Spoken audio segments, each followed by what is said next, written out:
Hey Kiara, Invisible Girl, how are you both doing? Naughty naughty Kiara, give yourself a shout out.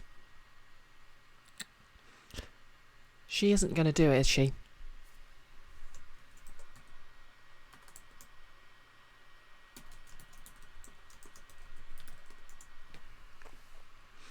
Yep, I'm doing pretty good. Managed to sleep off the weekend because, after surgery.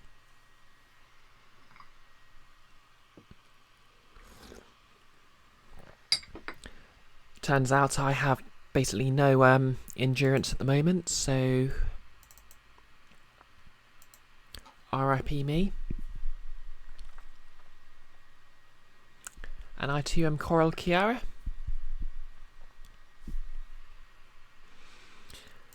It sort of sucks.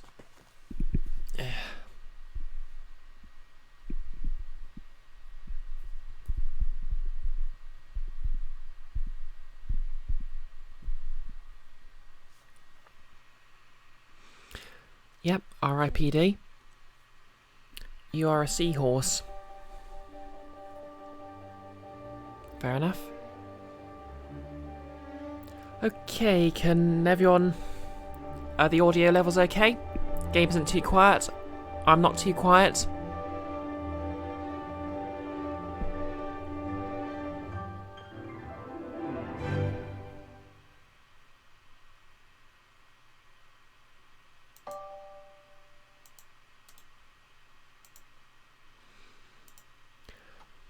Sounds good. Oh. Kiara says Invisible Girl is in fact a bee. Tracks.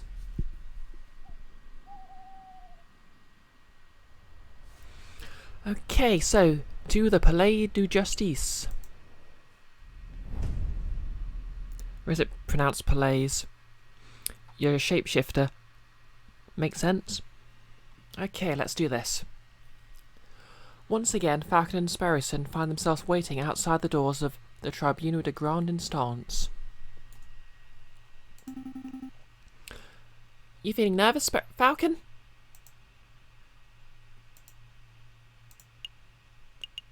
Yes. Of course I'm nervous. What have we learned about Prince Yuan? Wait, Prince Juan? What do we know about the real murderer? Nothing. Easy there, Falcon. We can do this. Signor Falcon, I trust everything is in order? Absolutely. I have every intention of bringing the truth to light in this trial. Ah, such confidence. That's magnificent to see. And bring the truth to light, you say? An admirable goal. No more jousting as imaginary giants. All of you cease your yammering. The door's opening. Here we go. Bueno suerte, Senor Falcon. We will.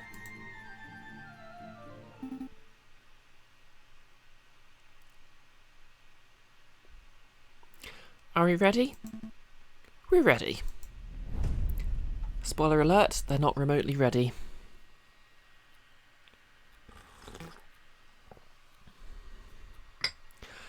JJ. Severin.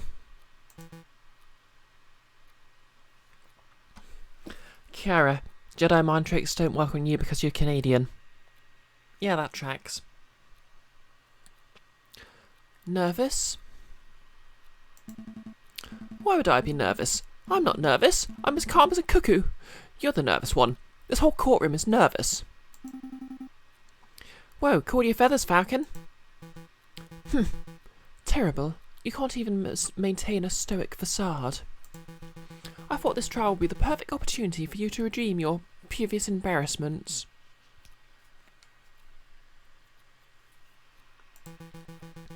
But if this is how you act before the trial has even started... What, you pompous-tailed, posture perfect?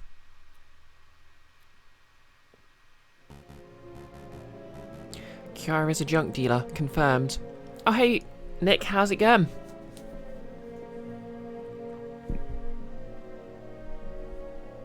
Order, order, let's all settle down. Court is now in session. Psst, Falcon. What is it? Isn't me or does the primary judge look hairier today? That's a different judge to the one who resided over Dame Canceline's trial, you doofus. Still, it's a little strange, isn't it? Invisible Girl. It's one of the Fallout 4 songs.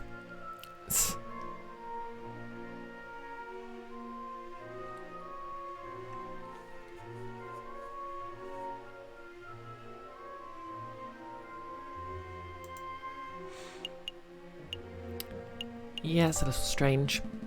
It is a little, I suppose. Excuse me, Your Honor. I was under the impression that Judge Maxime would be residing over this case. Where is he?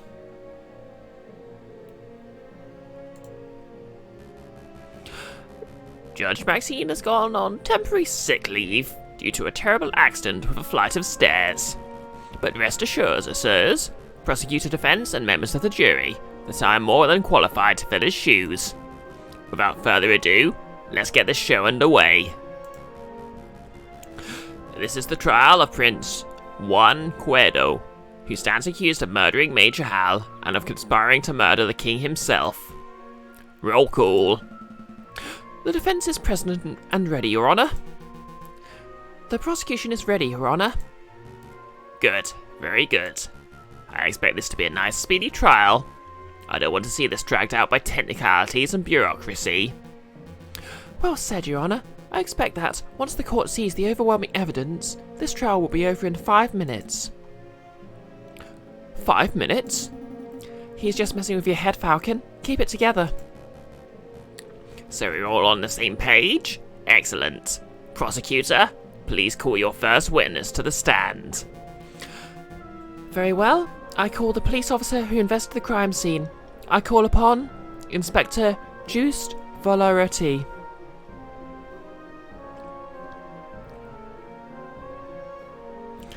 Invisible Girl. Let's put Kiara on trial for all her Maple war crimes.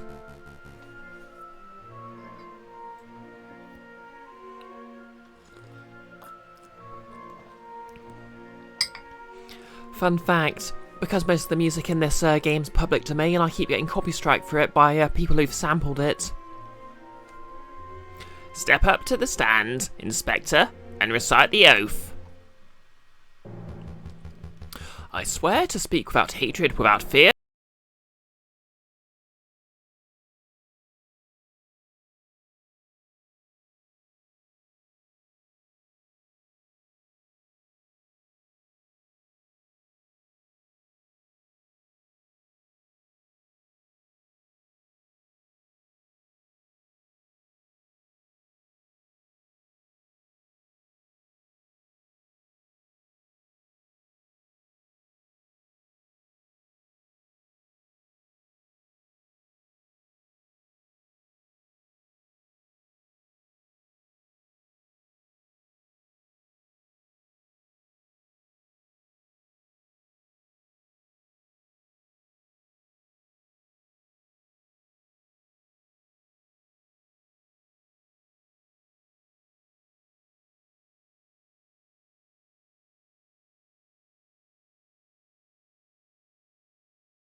The citizens and the king himself all attest to seeing Major Hal taking the rose from Prince Juan's hand, and then promptly dropping dead. And what did the morgue uncover upon examination of the corpse? The coroner determined with absolute certainty that Major Hal died of poisoning. Aside from a prick on the finger, there was no sign of external harm to Major Hal's body. This is a rerun. Basically, I don't think it saved fully through the trial, so I had to basically started the day again. But this shouldn't be more than a few minutes. Therefore, the poisoned rose must have been the cause of death. Putting the pieces together, that does seem very implicative of the prince. I have no further questions. Damn, I was hoping the coroner's report would determine that the guy died from a freak heart attack or something. That would make for a particularly speedy trial, wouldn't it? But no, we aren't so lucky. Something else must be amiss in the old bird's testimony. Right, I'll tear it apart. Your Honour, I wish to cross-examine the witness. Falcon, wasn't it? Don't waste the court's time. A high-ranking police officer would never lie on the witness stand. I wouldn't accuse the inspector of lying. I just want to make sure that every base is properly covered. Yeah, I think I can get through that bit with the chocolate in just a few minutes. Invisible Girl. Have I ever played We the Revolution? I think I've seen it in a compilation of games I should play, but I haven't actually played it myself.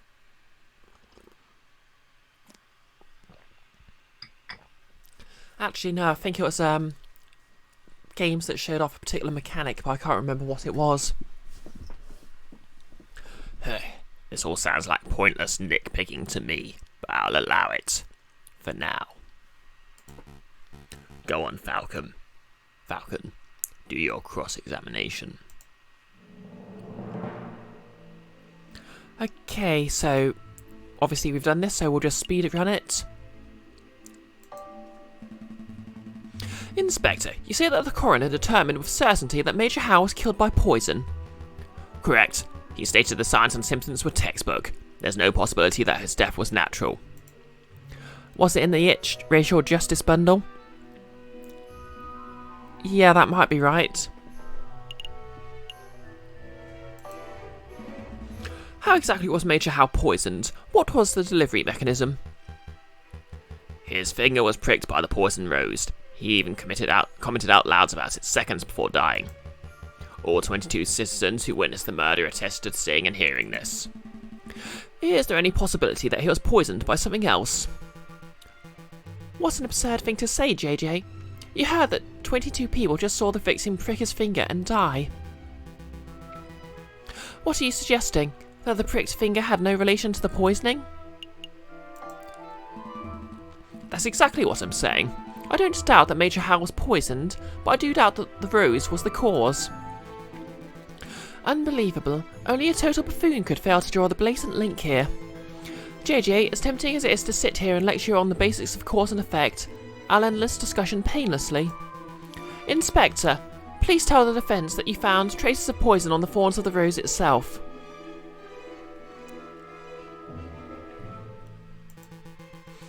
That should alleviate all doubt that the rose was in fact the poison delivery mechanism. Actually, I can't tell him that. I dread to ask, but why not? We didn't check the rose for traces of poison. It just seems so obvious that the rose caused the poisoning and gave the timing of the incident. Well then, now would be a good time to make a test. Here's a marvellous thought. We prick the finger of the defendant with the rose. If there's no poison on the rose, then Prince 1 lives. He is free to go. If the rose is poisoned, then the prince dies. But that's okay because his punishment will be just and fitting of the crime. A marvellous suggestion. What is this, a witch trial? This isn't America, Severin. Burn. That's not how we do things here. Calm your feathers, JJ. It was clearly a joke. There are far more humane ways of testing for poison. I'm sure the inspector will perform his duty with due diligence. Actually, we won't be able to test the rose for poison at all. Why's that? Given the dangerous nature of the flower, it was destroyed. By the police force. We burnt it to ashes. Such unprofessionalism. If we have no way of knowing whether or not the rose was poisoned, then the whole trial ought to be called into question. Nice try, JJ. But through the process of reasoning by elimination, we can still deduce with absolute certainty that the rose was poisoned. In other words, there was nothing else at the crime scene that could have caused the poisoning. Wrong. There was something else at the crime scene that could have contained the poison. Something the investigated police blindly overlooked.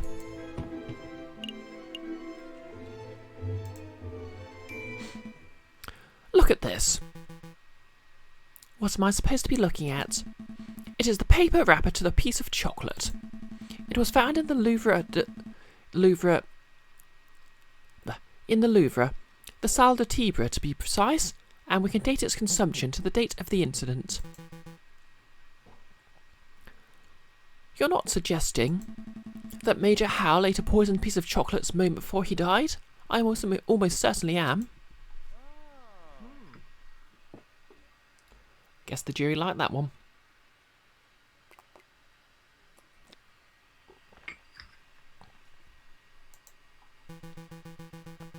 Hey Froy, how's it going?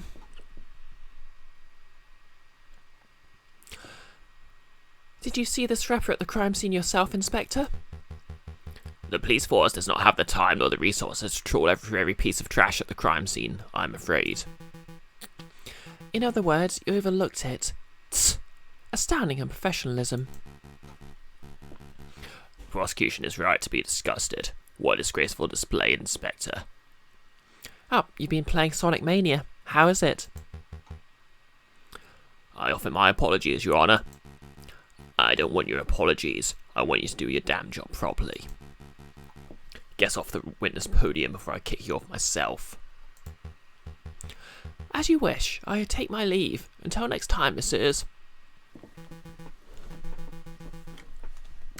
So let me get this straight. This chocolate wrapper was found at the crime scene.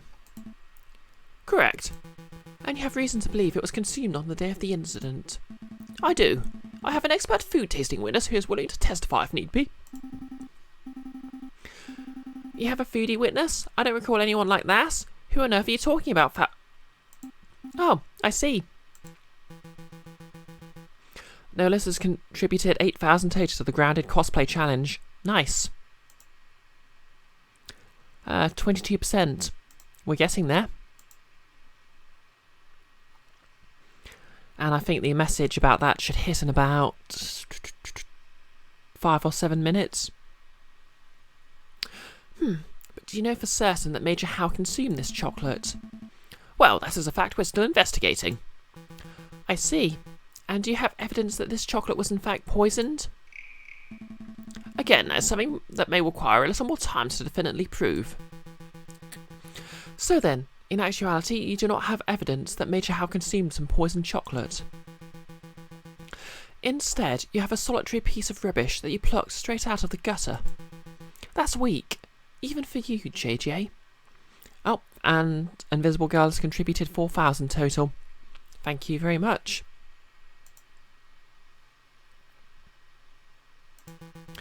Let's move things along. I have another witness I would like to summon. He is a man who claims to have had an excellent view of the people going in and out of the Louvre at the time of the incident. I call upon Monsieur Toussaint Kingley. Could the witness please approach the stand and recite the oath? Hello. Okay, this was the point I was at to last stream, so here we go, all new content.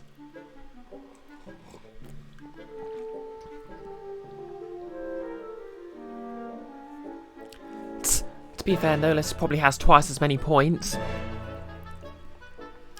Hello? Hello, hello? Hello? Oh, right, the oath. I swear to speak without hatred and without fear, to tell the whole truth and nothing but the truth. Please state your full name and occupation for the court record. My name is Toussaint Kingley, and I'm a person who fishes. A person who fishes? So you're a fisherman? Oh, is that how it is? I thought the French justice system was better than this. Yep, that's right, Nolis. He's a kingfisher, and there's a whole bit about he's a kingfisher who fishes. Oh, Kiara's saving her points. Fair enough. I beg your pardon? Here comes Toussaint Kingley, the kingfisher. Clearly he must be a fisherman, because you didn't hear all kingfishers are fishermen. Well, you are carrying a fishing rod. And? Can a man not carry a fishing rod, reel and bait without being branded a fisherman? Look! The prosecutor's carrying a riding crop. Clearly he must be a horse jockey. Oh, for pity's sake. Fine, we can list your occupation as person who fishes, and not fisherman. Thank you. Actually, why do you carry a riding crop, Severin? I've never seen you ride a horse. I don't know, JJ.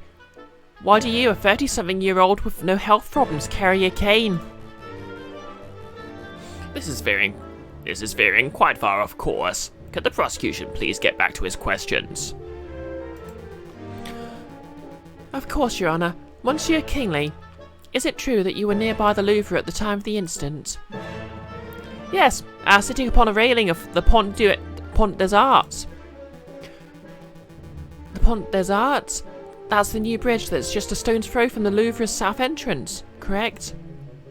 That's right. And what were you doing at the time of the incident? I was fishing.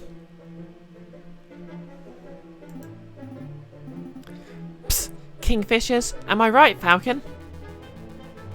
So you would have had plenty of opportunity to see the people who entered and exited the place. Can you tell us what you saw? Well, the Louvre is a busy place. Naturally, I saw a lot of people. But at 9 AM, I saw the King Louis Philippe himself enter the building. He was surrounded by his entourage, of course. Then around about 9:30 PM, I saw this shifty-looking fox lurking around the entrance.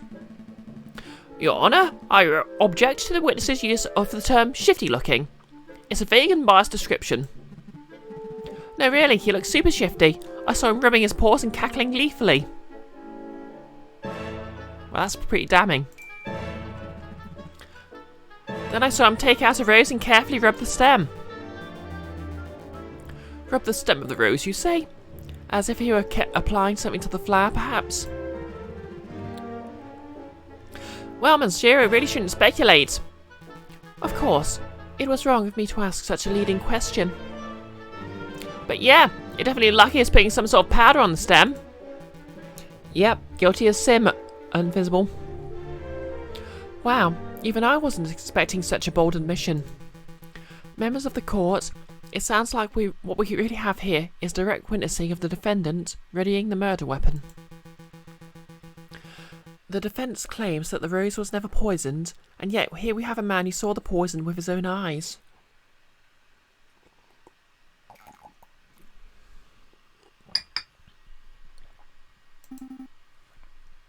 I smell perjury. You do? No question. He saw a shifty-looking criminal readying poison and cackling near the scene of the crime. That's not believable at all. I think you might be right. I wonder if I have any evidence that calls Toussaint's story into doubt. Your Honour, I would like to cross-examine the witness. Really? This nonsense again? You just heard your witness directly describing your client readying poison on a rose. What is there to question? I'm just trying to uncover the truth, Your Honour. Ugh, fine. Do your thing. Go on, Falcon. Make a fool out of yourself. Okay, what are we going to question then? Sitting on the Pont des Arts. Saw the king and his entourage enter the building. Shifty-looking fox. Take out a rose and carefully rub...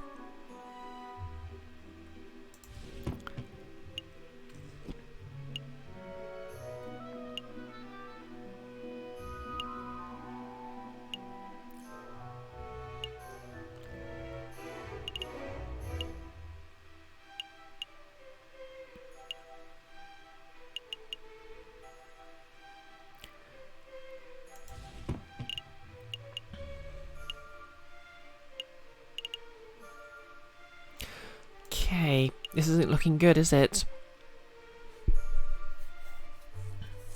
Ah, there's that message.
Monsieur Kingsley, you said you saw a fox rubbing the stem. Yep, saw it with my own eyes. Okay, are you sure you saw powder? How far away were you from the south entrance? 20 metres perhaps? 30? I'm somewhat doubtful that you can make out powder being applied to anything at that sort of distances. Monsieur, I don't claim to have seen the powder itself. I said that it looked like he was applying powder to the flower stem. It could have been wax or liquid or whatever, but the guy's definitely putting something on the flower. I see. Well, that's nice and vague. Do I have another question? Oh, thanks for the 2,000 contributed to the community challenge. And that's at 25% now. 26,250 points. Looks like I'm going to be cosplaying my D&D character at this rate. Which, to be fair, is something I absolutely want to do, but...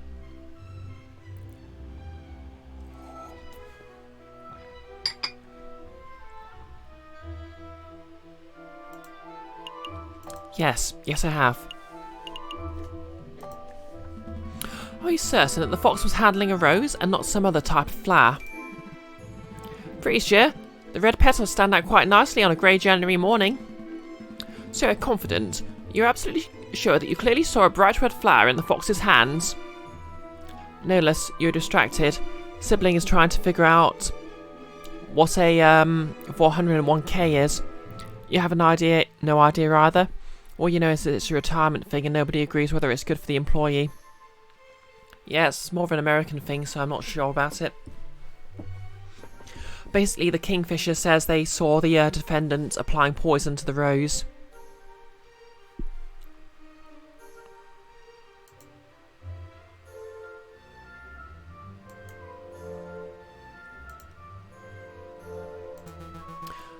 What are you getting at, JJ?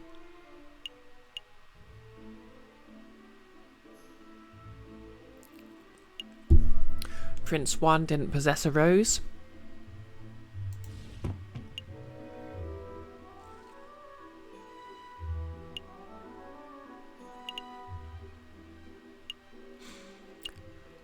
Well, that's pretty clearly not true. Nothing really. I'm just making sure Monsieur Kingsley is confident about what he saw. I'm as confident as Crazy and Carp. Do you have another question about the poisoned rose? No, I don't really. Never mind. I have no more questions about the poisoned rose.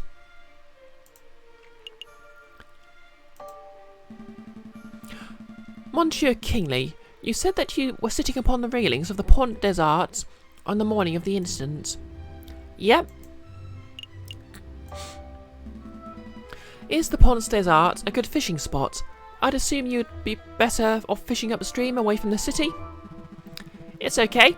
You'd think pollution would scare off the fish, but some species thrive in it. I managed to catch a 70cm zander from that spot the other day. Really? A 70cm zander? What bait would you? Good question. Some like to use worms, but I found that a good roach will always triumph. I object. This is completely off topic. Sustained. Discuss your fishy business once the trial is over. Yep, Kingsley's here fishing up three-eyed fish.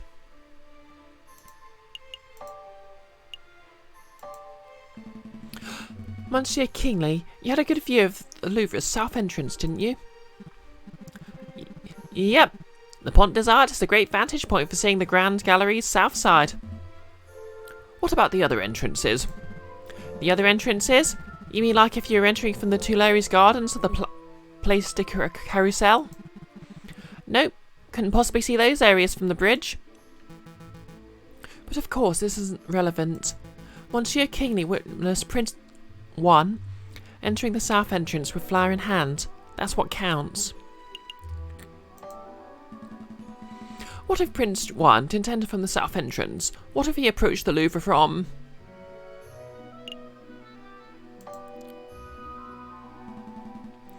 Tuileries Gardens, to the west. Oh, thanks for contributing 4,000 total to the challenge, Jan Lesan. That's a big what if. Do you have any evidence that Prince 1 entered the Louvre from the Tuileries Gardens? As a matter of fact, yes I do. I have definitive proof that Prince Yuan approached from the west, not the south. Hey, I know what I saw, monsieur. I'm doubtful too. Go on, JJ. Show us this definitive proof that Prince 1 entered the Louvre from the Tuileries Gardens. Oh, book page. Because we found the book page in the gardens and it comes from his book. Look at this. A book page. Page 44 of Don Quixote, specifically. It was found just outside the Louvre's west entrance. This proves nothing. I'm not done yet. Getting better at that one. Thanks, Nolus. I'm not done yet. Take a look at this. Don Quixote. This is the book Prince Juan has been reading in jail since his arrest. I believe he's had it on his person for some time. And yes, page 44 is missing. That was the first thing I checked. You do realise what this means, don't you, Severin? The defendant was present in the Tuileries Gardens prior to entering the Louvre. This also means, in all likelihood, the defendant entered the Louvre from the west entrance, not the south. He could not possibly have been seen by Monsieur Kingsley from the Pont des Arts. What? I know I saw, monsieur. A fine theory, Falcon, but maybe the defendant took the long way. Around. One can still travel from the Tuileries to the Louvre's south entrance by walking along the river. An extra 2 kilometres of walking, just to enjoy the pre-murder scenery? Let's not say silly things, Cocorico. Okay, maybe the defendant deliberately left the page there to mislead the investigation. Now you're the one who's blindly speculating. It's not blind speculation. It's a viable hypothesis. You're fond of logic, aren't you, Cocorico? Then let's talk about Occam's razor. When torn between two seemingly equal hypotheses, we must side with the one that imposes the fewest assumptions. Which of these theories takes fewer assumptions? 1. The pages from Prince Juan's book fell out on his way to the Louvre's south entrance. 2. Prince Juan deliberately planted the page on the off chance it would be discovered, then he took the long way round. How dare you? The nerve of you to lecture me on such basic philosophical concepts. I'll stop lecturing you when you stop making such basic mistakes. Monsieur Falcon, please calm yourself. What is the point of this yammering? The ultimate point is that Toussaint's testimony is fabricated, made up, utter fiction. No, everything I said is the truth. I suspect the witness isn't even a fisherman. I am not a fisherman. See, he admits it himself. That's not what I meant. I gained a little favour with the jury.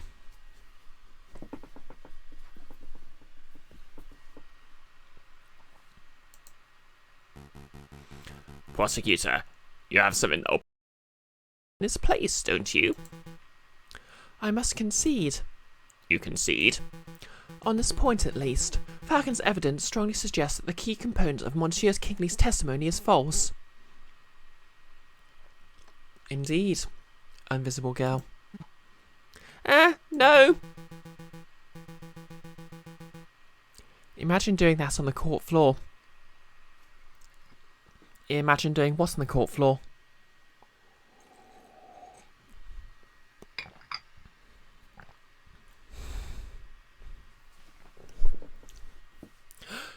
This doesn't mean that Prince Juan is innocent, of course.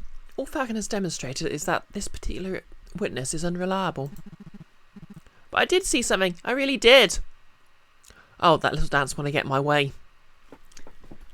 Maybe I should become a lawyer just so I can do this in court. They'd be powerless to stop me. Until they took away my license for doing it.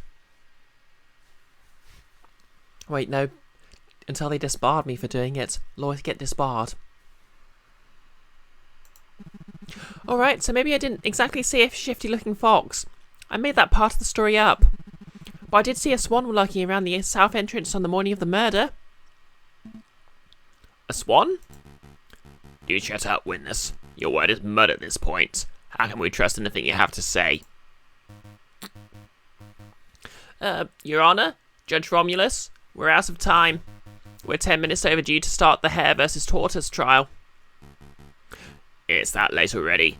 Curses. I was hoping we could have the case wrapped up in a single trial session. It's a shame, but ultimately, an accurate sentencing is always preferable to a speedy sentencing. Yeah, alright. I don't need to hear your moralising. Court will resume this Friday, the 21st of January at 9 o'clock. Don't be late. Prosecutor, do your damn job. Get this stupid fox conviction already. I'll do my best to ensure that justice is served, Your Honour. Well, that's that. A lot came up at the trial, huh? Yes, no doubt about that. But something's bothering me. Why would that fisherman guy, Monsieur Kigney, lie on the witness stand? Likes attention, coerced. It's all good.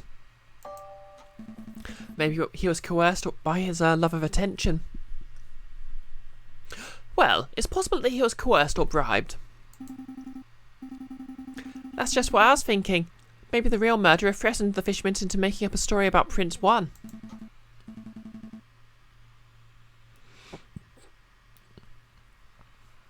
Let's keep an open mind. Anything is possible at this stage. Yep, he got bribed with fish. But to be perfectly honest, something else is bothering me about the trial.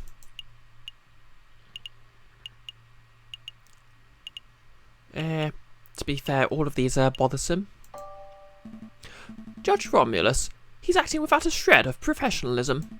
He's obviously more interested in securing a guilty verdict than he is in discovering the truth. But why? Maybe he has a vendetta against Spanish royalty. I'm not so sure. There must be something else at work here. Excuse me? Excuse me, Monsieur Falcon? Oh. Sorry to bother you, but this letter just arrived. I think it's for you. A letter for me? I wonder why it wasn't sent to my office. Have you been demoted to courier status, Rupert? Oh, hush, Sparrison. I don't need to be pitied by a first-year dropout. Ah, good comeback. So, what does the letter say, Falcon? It's a threat. A threat's made up with cut-out newspaper letters. Wow. I didn't know this thing's actually existed. Let me see. Falcon, stop your investigation or there will be consequences. Don't nod.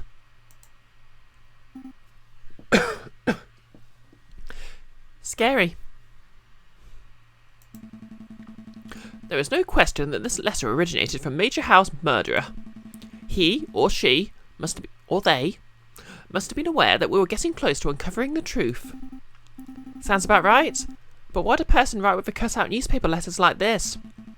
Masking one's handwriting will be the most common reason. Although I can't help but wonder why they'd bother, since we don't have any handwriting samples to compare it to. We're still going ahead with our investigation though, right? Nope. Nope. I'm not risking my life for some lying wannabe prince. Mon Dieu, Falcon. Show a hint of professionalism, why don't you? Look, it's only been 3 days until the next trial. Let's just stick it out. Bite the bullet. Get it over with. What's the worst thing that could happen? I could get knocked out and thrown in the Seine. Sign? You're hopeless. Let's go. A sign. It's the river Seine. I need to remember that. I always get confused because one of my favourite jokes is, well, you're insane, and pushes you into the river. Which of course makes more sense if the sign is pronounced sane. Okay, let's find out more about this chocolate. Welcome to Langer Haskell's Chocolate Emporium. the finest Belgian chocolate in all of Paris. I am Langer Hagelslack, the founder and owner of this establishment. And I'm J.J. Falcon, Defence Attorney. Good day, Monsieur. Wikipedia says it's sane in English and sen in French. Oh, guess I was right the first time then. Just sen.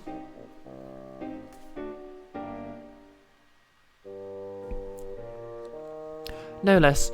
The threatener only used complete words though, so they had to write one of them. They were picky. Oh, that was a plot point in the hand of the Baskervilles. Yeah. I think there was something about Holmes recognising what was used to cut the letters out. Oh, we're up to 20k of the grounded cosplay challenge.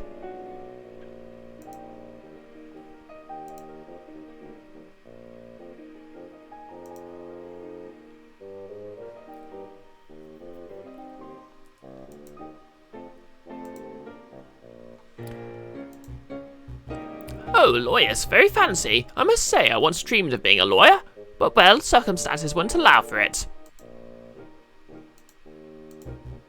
It's a funny story. You see, when I was a young boy, I befriended the son of a Hungarian attorney. Falcon, you have to help me. What is it? It's the smell, Falcon. It's overpowering me. It's demanding I lay waste to the shop.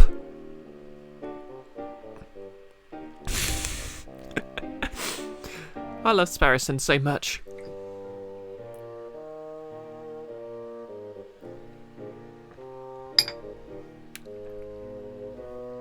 Okay, no less happy sandwiching. For pity's sake, restrain yourself, Sparrowson. Oh, but I'm rambling, aren't I?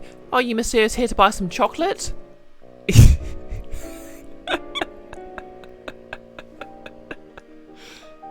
Yes. No. We're actually here on business, monsieur. Business? First things first, we believe that this chocolate wrapper originated from your shop. Are we correct? Oh, yes, that is indeed the trademarked Hagelslack wrapper for genuine Belgian Hagelslack chocolate. This is almost certainly bought in this very establishment. Very good. With that established, there is something else we wish to ask, Monsieur Hagelslack.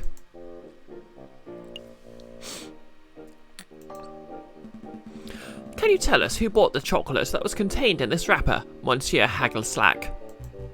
I'm afraid not, messieurs.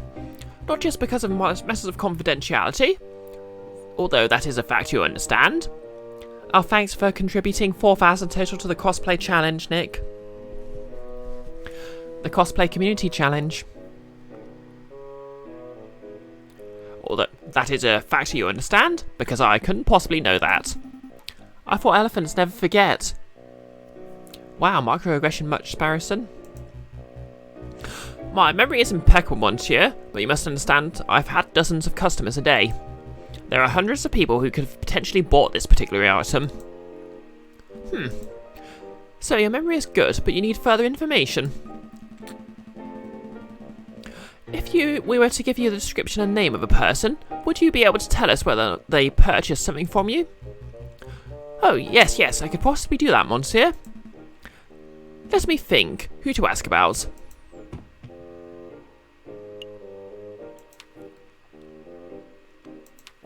Okay, let's ask about the swan. Have you ever served a flower-selling swan named Catherine Marie Sine? Sine? No, monsieur. What are you thinking, Falcon? I'm not sure, to be perfectly honest. If we were sure the chocolate fiend, then our investigation would have been much simpler. But since she's not... Let me think. Who to ask about? Have you ever served a hairy wolf in judicial robes named Judge Romulus? Yes, monsieur. Oh, that was easy. Alright, have you ever wait, did you just say yes? Yes, monsieur. A wolf in judicial robes. I did serve a person like that a little while ago. On the 6th of January, to be precise. Did he say or do anything suspicious? Not that I can recall, monsieur. He was a pleasant fellow, big toothy grin. Bought 200 grams of classic dark Belgian chocolate with a custom filling. A custom filling? Some type of caramel. He provided it himself, although he unfortunately did not bring enough for me to sample. What does this mean, Falcon? Well, we shouldn't make assumptions. It may mean that this judge liked to eat chocolate. But if the judge's purchase is related to the wrapper at the crime scene, then... Monsieur Hagelschlag, do you think I could get a copy of Judge Romulus's receipt? Hopefully I'm pronouncing Hagelschlag correctly. I can do you one better, monsieur. I have the original receipt here, right here. I keep them for tax purposes, you understand? Is it okay for us to take it, monsieur? Absolutely. Memorizing the receipt's contents is trivial, after all. Chocolate receipts has been added to your evidence folder. Results. Would you look at this thing? Judge Romulus signed it in green ink. Green ink? I knew Judge Romulus was shady, but only truly villainous people write in green. Well, it's not easy writing in green. Thank you for your time, Monsieur Hagelschlag. You have been enormously helpful. I'm glad to be of service. I wish you the best of luck with your case, messieurs. Wow, that was a good piece of evidence. Okay, 2 more days. Yep, that's right, Jan. Green text is very shady.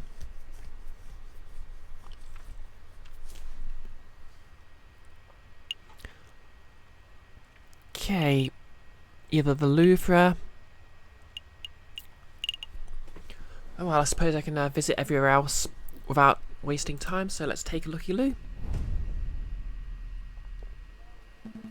That's strange. I don't see any sign of the flower girl. Yeah, probably because you scared her off with your crazy tact and finesse strategy, dummy. Or maybe you scared her off with your horrendous and inappropriate flirting technique. I'll have you know I can flirt like a peacock in tail fanning mode. We really don't have time for this discussion. Let's just continue our investigation elsewhere. Okay, it's that time of the stream again.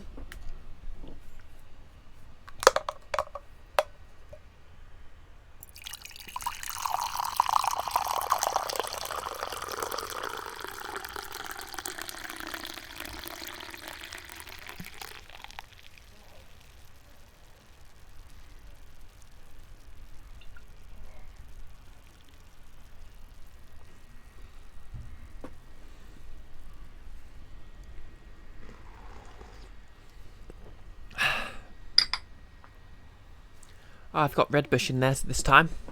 Good stuff. Canuda redeemed random trivia. Okay, random trivia.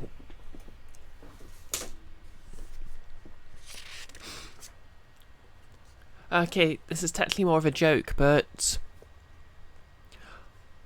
What do you call a pale yellow French Pope? Pope Jean Paul.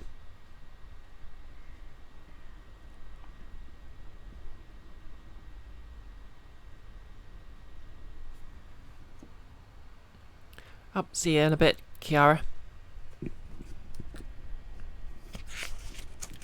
Yep, you like that one?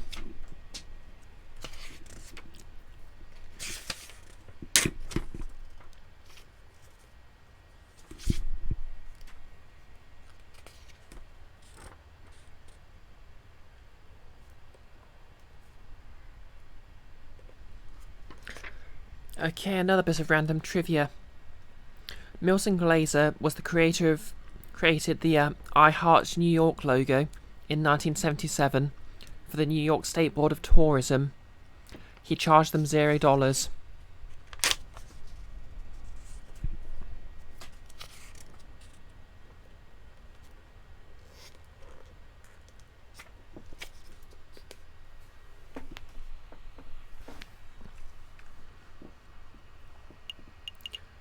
Bibliothèque cachée.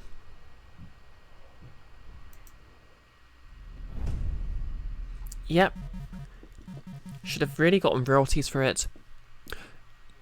You two fools have returned. What can I help you, messieurs, with today? Need to know the population of Timbuktu, perhaps? Or do you want to run down every character? Or do you want a rundown of every character in 12th Night? Actually, why did I come here? I've learned everything I wanted to know. Maybe you wanted to take out a book? Don't say such silly things, Parison. Come on, we have work to do.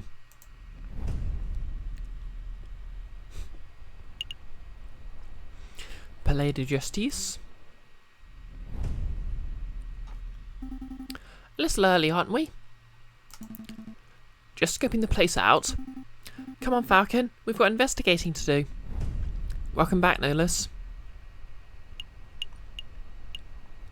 Okay, Chocolate Emporium we've been to.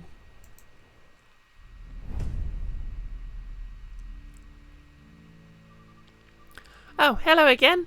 Can I help you with something else? Not particularly. I just came to see if Monsieur Vulpes was around. Not yet, Monsieur. Come on, Falcon. Trial day is approaching fast. Oh, come on. We know exactly who that was. La Conciergerie.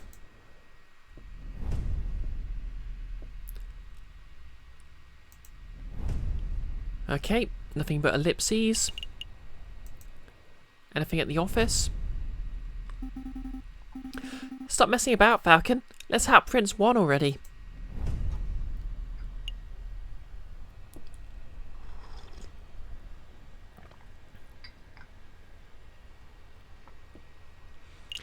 Okay.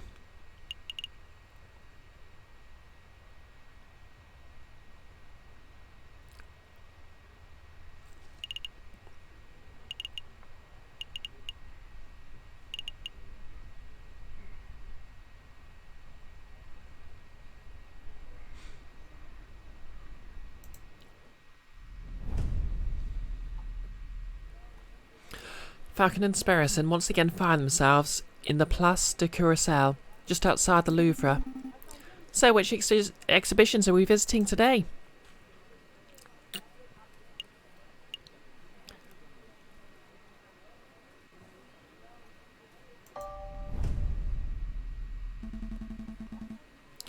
It looks like that porcupine fellow has left the building.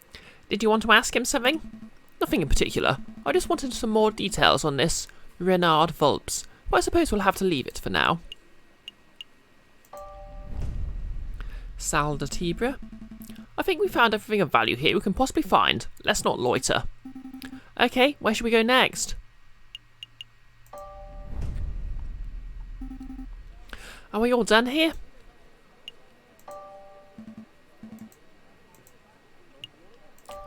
Okay, I have a horrible feeling, I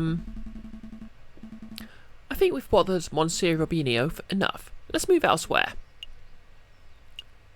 Okay. Looks like there's actually nothing here, so...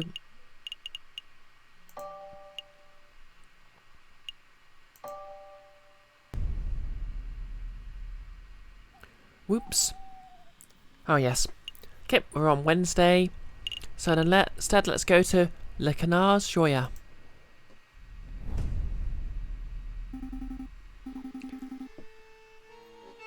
So what are we doing today? Playing cards until we're flat out broke? Maybe. Let's see.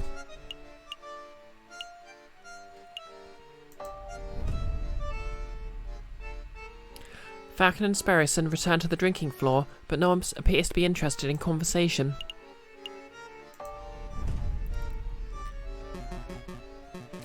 Ah, the big fellow has returned. Here's to play some cards, monsieur. Okay, let's play some blackjack then. Absolutely. Deal me in, monsieur. Very well then. Do you know how to play?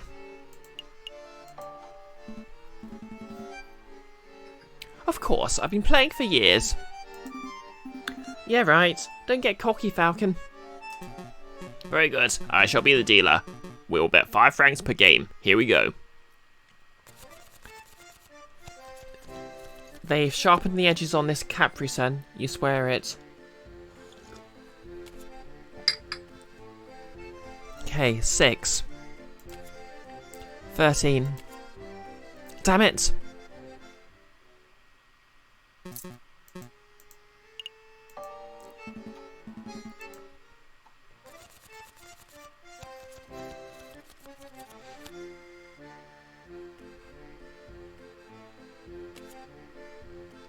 One, 7, 16.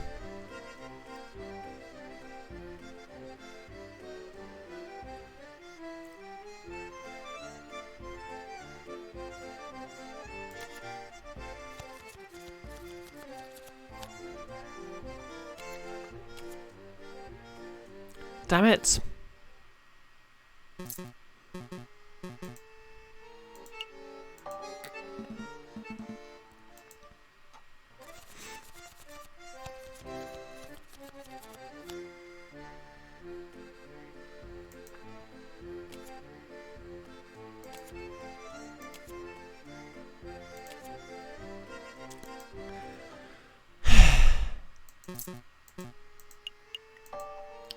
How much money have I got left? Uh-oh.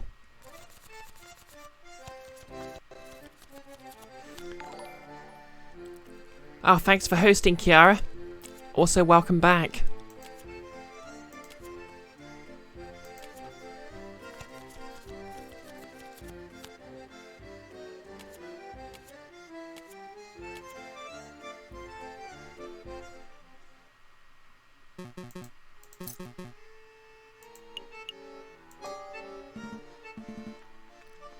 Anytime and glad to be back. Excellent.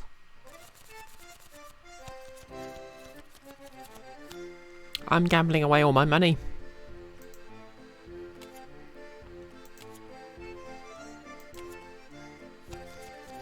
Actually, I think this might be a winner.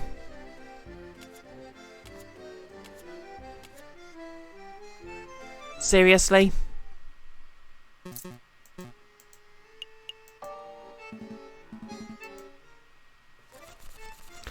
Okay, one more round.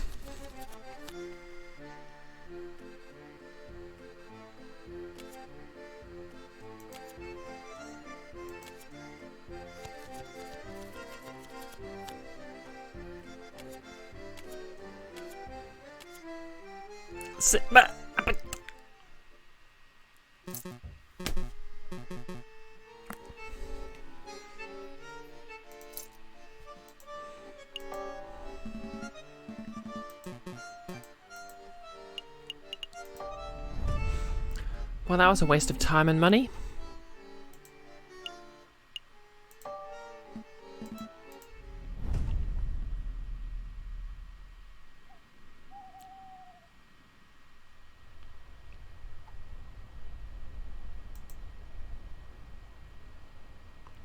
I have like 10 francs left. Yep, 10 francs. I'm feeling pretty confident about this case. The big picture is coming together nicely. We didn't manage to find out what Prince 1 was hiding, but that's okay. I'm sure everything will go smoothly at the trial. We still got one day until our trial, but how to spend it? I suppose we could revisit the Louvre, or maybe we should just play some cards at the Canard Joya. Is something wrong, Sparrowson? You're being unusually quiet.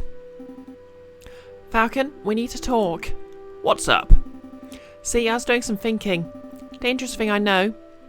Anyway, I realised we're missing a crucial piece of evidence.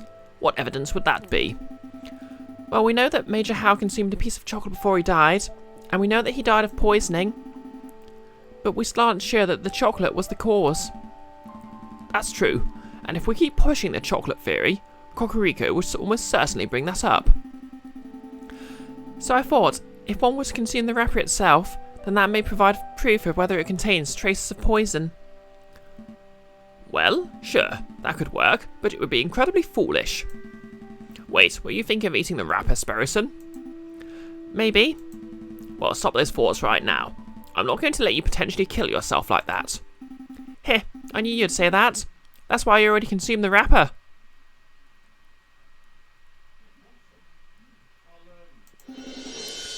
"45 minutes ago. Oh, Watchmen reference. Also, no! Sparrowson? Sparrowson? Not Sparrowson. Swear to God, if they kill off Sparrowson. Doctor, is Sparrowson okay? Well, he is conscious right now, but he is stable. Leeches. Sorry, in joke. Get the piece of chill leaf to Sparrowson. They could have tested it.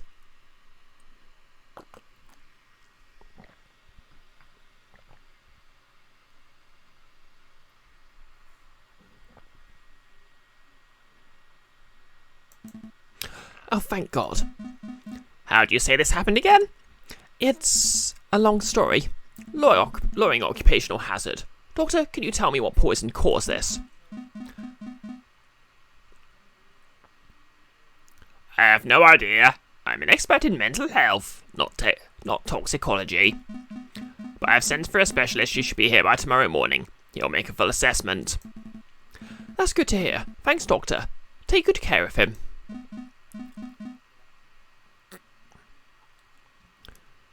Wait a moment. There's a matter of the bill. We'll have to discuss it later. I have an important case to prepare for, and I'm one partner down. I see. Well, rest assured that your friend is in good hands. This is terrible. What the hell was Sparrowson thinking? I can't win a case like this. You. I finally found you.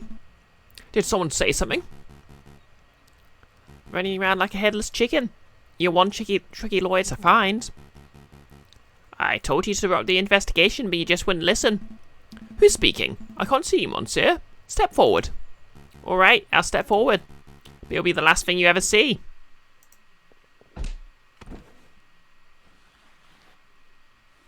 Oh, game over, I guess.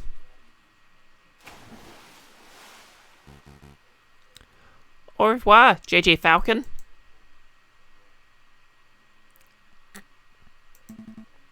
What just happened? Where am I? Am I dead? No, that can't be right. This is night time. I'm just sleeping. If I focus and count to 3, I should be able to wake up. Piece of chill leaf is soap. In joke for Chief of Police. Okay. I still don't know what soap is, but... 1, 2... Did it work? Ah, Dame Catiline. I can't believe how easy you were to fool. I put on a cutesy voice, acted all innocent, and you ate the whole thing up.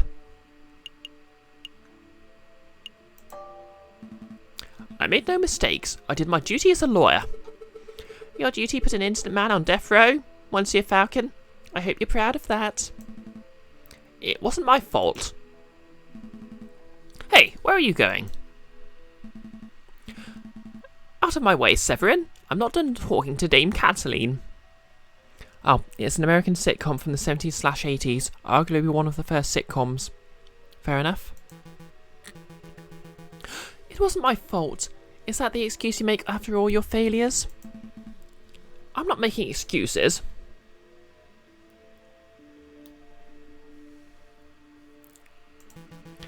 Failure after failure after failure. No desire to improve yourself. You're a joke of a lawyer, JJ. Don't call me JJ. That's all you have to say? How pathetic.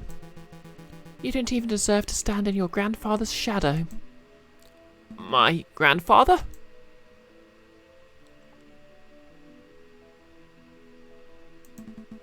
I'll prove you wrong. I can do better. Oh, it's you, Sparrowson. Have you come to berate me too?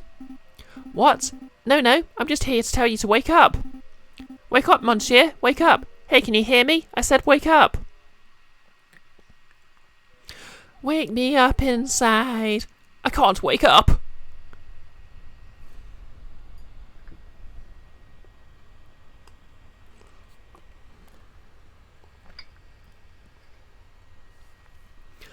Soap was oddly progressive-ish for its time, but not very much so, but noticeably. Fair enough.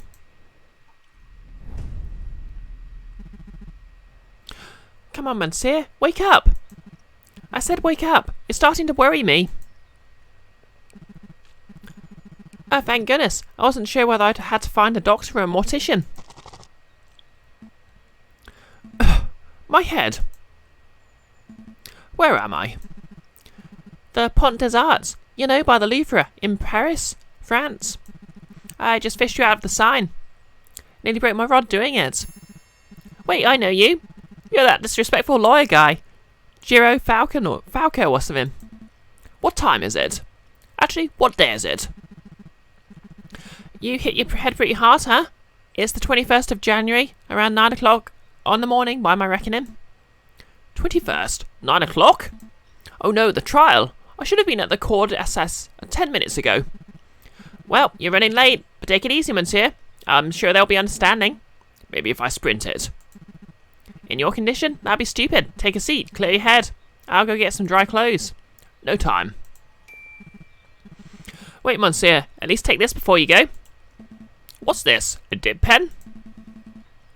No, wait, it's a modern fountain pen. Bone handle, gold nib. This is very fancy. Thanks, monsieur, but this isn't mine.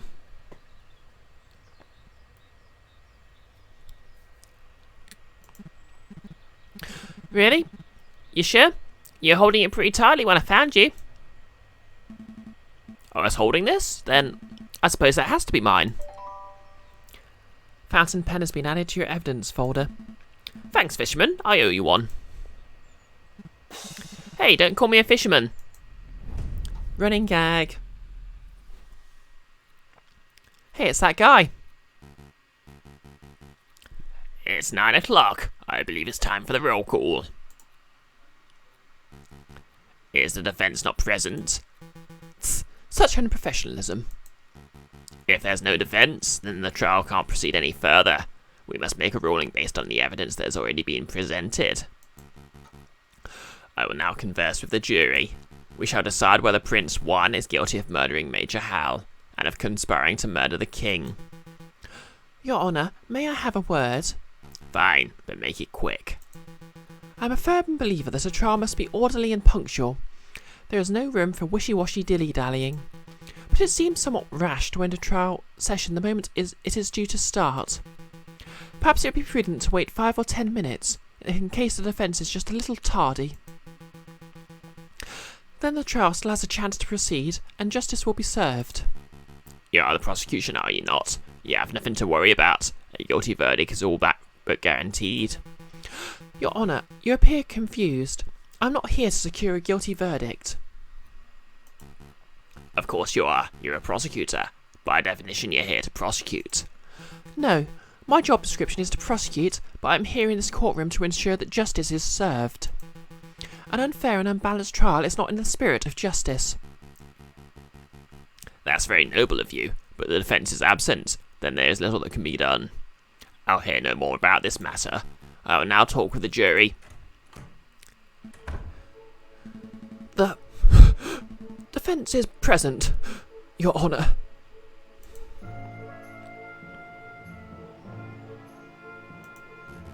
You're too late, Falcon. Mon Dieu, JJ, you look like a total mess. Did you take a morning swim in the Seine or something? Something like that. Your Honour, we are all present. We're only 3 minutes over schedule.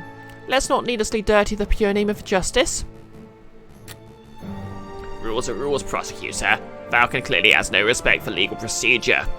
Frankly, for turning up while looking like a drowned rat, I ought to call him in contempt of court. Your Honour. But Your Honour. Rules are rules. One word out of either of you, and I shall have you both disbarred. I'm beginning to suspect that this judge isn't entirely impartial.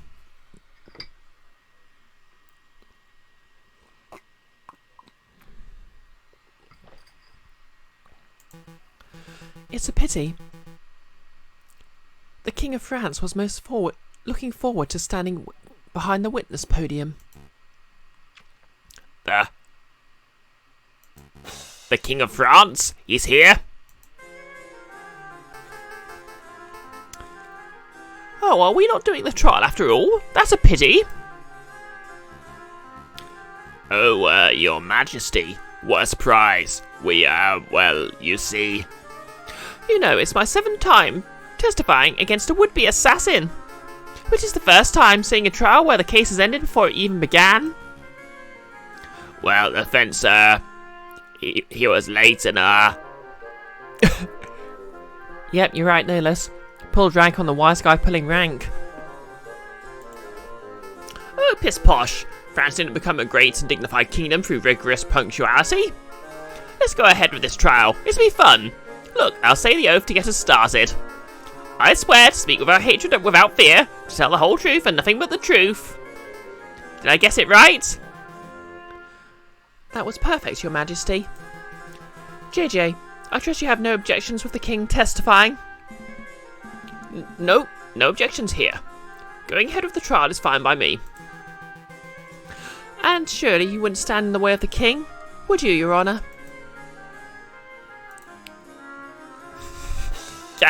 Fine. Proceed with this cursed trial. Excellent. Now, Your Majesty, could you tell us your activities on the day of the murder? My activities? Well, I started the day with tea and toast, as I normally do. I was dressed in my PJs at the time. I think you can skip ahead a little, perhaps to your arrival at the Louvre. Right, of course. Well, my entourage and I entered through the Louvre's south entrance around 9 o'clock. We passed through the Salle de Tibre with little fanfare. At the Grand Gallery, I unveiled a new painting and gave a short speech to inspire the citizens who attended. That's when I was approached by a man claiming to be the Prince of Spain. He presented a rose, which was taken by Major Hal, and well, I think you know the rest. No less. Well, I started my morning by reminiscing on the 12th century. Making that Excalibur reference again, eh?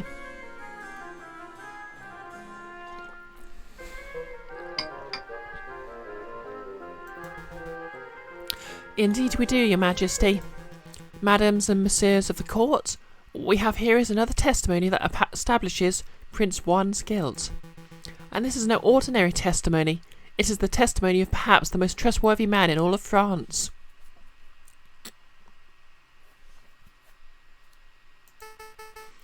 Oh, you flatter me, prosecutor. But I am the trustworthiest in all the kingdom, aren't I? I have no doubt, Your Majesty.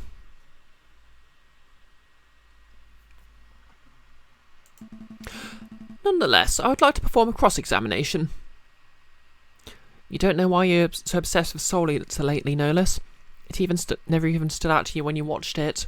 To be honest, I kind of want to cosplay Krona. I did actually accidentally cosplay Krona once while I sort of partway through my transition, so... Anyways. How dare you doubt your king? The utter nerve. Oh, calm yourself, Judge. I have no qualms with the standard legal procedure. Defence, please proceed. I would see your best courtroom drama material. Select a statement to question.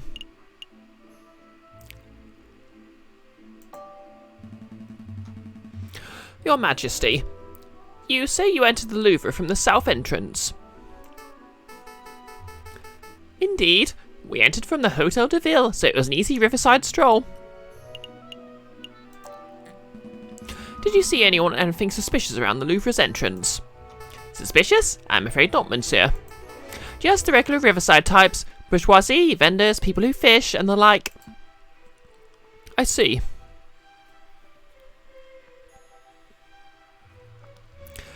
Yep, Cruella's place.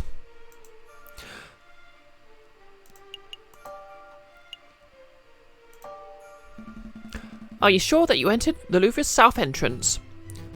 Oh mon dear Falcon, are you seriously tugging at this thread? The king himself just testified under oath, no less, that he entered through the south entrance. You can't possibly have any reason to call this fact into question.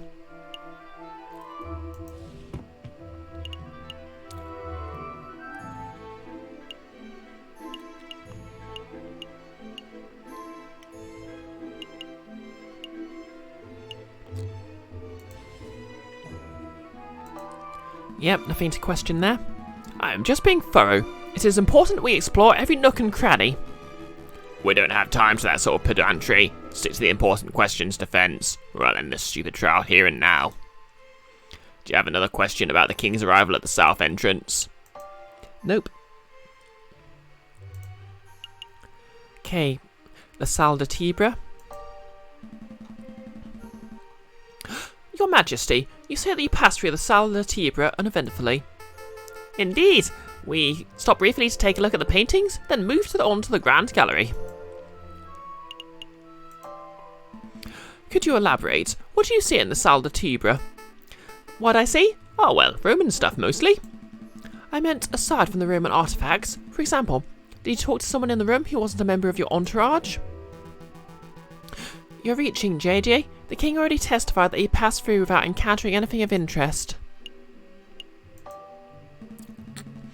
I have reason to believe that this was a key moment on the day of the murder. I want the king to elaborate on exactly what he saw. Then I suppose you'll have to proceed, your majesty. Alright, let me think. So, there was that giant's doorstep, and there was that copper urn thing. Oh, there was something now that you asked. I was offered a box of chocolates by some peasant, mademoiselle. I don't have much of a sweet tooth, but Major Howe was keen to accept a chocolate or two on my behalf. What? Oh. Did I say something startling, prosecutor? No. Please continue, your majesty. I think the prosecution is startled because he just came to a realisation that I was not spouting drivel in the previous trial session. Well, that's debatable. To cut a long story short, your majesty, this mademoiselle may hold some relevance to the case at hand. Could you please describe her? Really? She's relevant? Well, let me think. I didn't get a good look at her face, but she was a sorry-looking swan, probably in her late teens or early 20s. A young, sorry-looking swan, you say? I don't suppose her name was... Mademoiselle... Cine? No less. Well, she was a cat and she had a muffler. Mademoiselle... Cine? Cine. That sounds familiar. Well, yes, I think that was it. She was called Mademoiselle Cine. I see. This is undoubtedly significant. Mademoiselle Cine gave chocolates to Major Howe minutes before he died. Now, just 1 minute. I see what you're alluding to, JJ. You're suggesting that the gifted chocolates killed the Major. But that line of reasoning holds no weight, because the evidence is circumstantial. Circumstantial, my tail feathers. The king just testified that Major Howe ate chocolates. Yes, that much is no longer in dispute, but you have still not proved that the chocolates were poisoned. Your sacrifice will not be in vain. Without that, we must assume that the swan was merely offering a gift, rather than speculating that she is the murderer. Yes, yes. Shame on you, defence, implicating a poor innocent girl like that. Absolutely disgusting. Why, you ought to end this trial. Hold on. I do have evidence that the chocolate was in fact poisoned. I don't believe you, JJ. If you had a piece of evidence that significant, you'd have slammed it down already. Present it. Well, I can't. It's not really the evidence folder type of evidence. Why am I not surprised? The drama was just getting good. Why do you suddenly go all quiet? Well, your majesty, it appears the defence just had a realisation of his own. That is, he lacks the evidence to support his theory. Since he did not continue with his argument, I believe cross-examination has come to an end. I'm not done yet. Let me present my evidence. See? I had the chocolate wrapper back at my office, and Sparrowson ate it. Colourfroy, now you want to see Falcon slam his hands like Phoenix Wright. That would be legitimately amazing. Stop, JJ. Stop while you still have a little dignity. The results of whatever crackpot pseudoscientific experiment you performed do not constitute valid evidence. I think this trial is over, Your Honour. About bloody time. You made me take your leave, Majesty.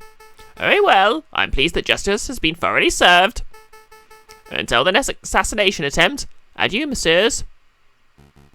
I will now deliberate with the jury. Objection. Yes! My boy's back. My boy's back.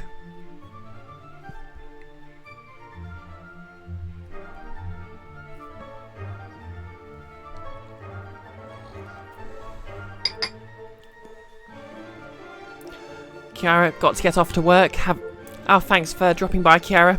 Thanks for the hosting, and I hope you have a quick shift. Colourfry, is the judge supposed to be a bat? I think he's supposed to be a wolf. Anyway, sorry, always wanted to do that. Sparrison, are you okay? Yep, the doctor said I have an iron stomach.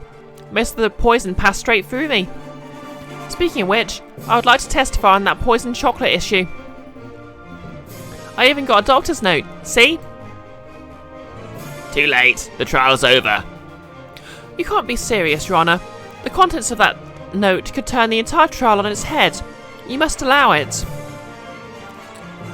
Why are you constantly arguing with me? I thought the job of a public prosecutor was to assist judges.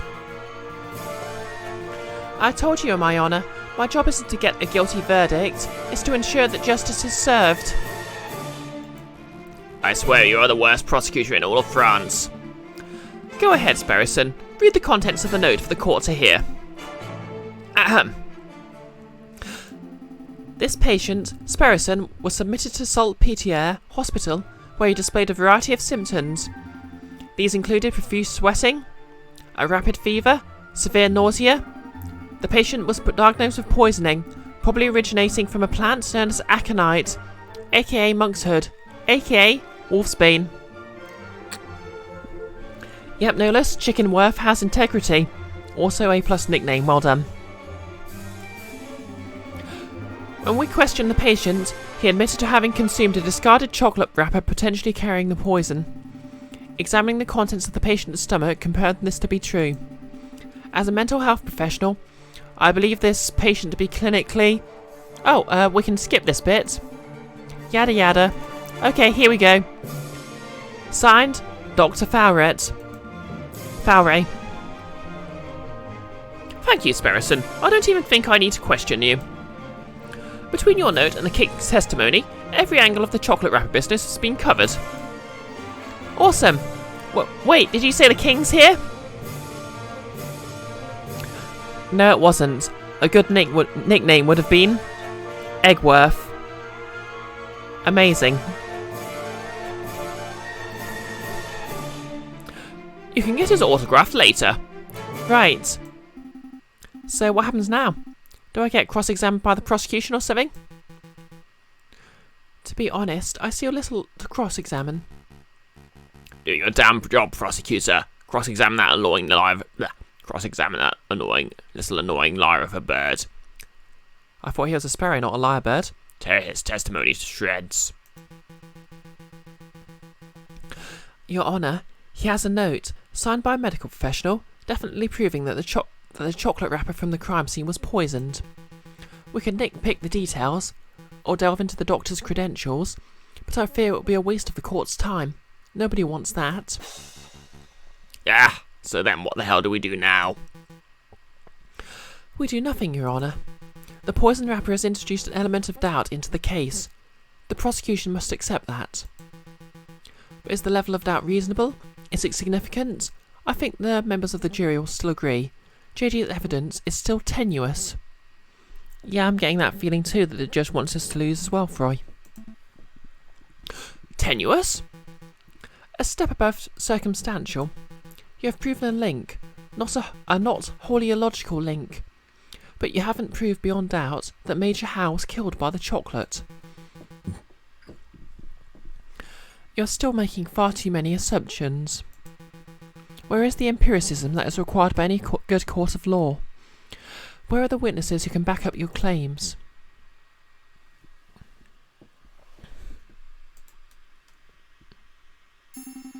Oh, I brought along a witness. Maybe she can help.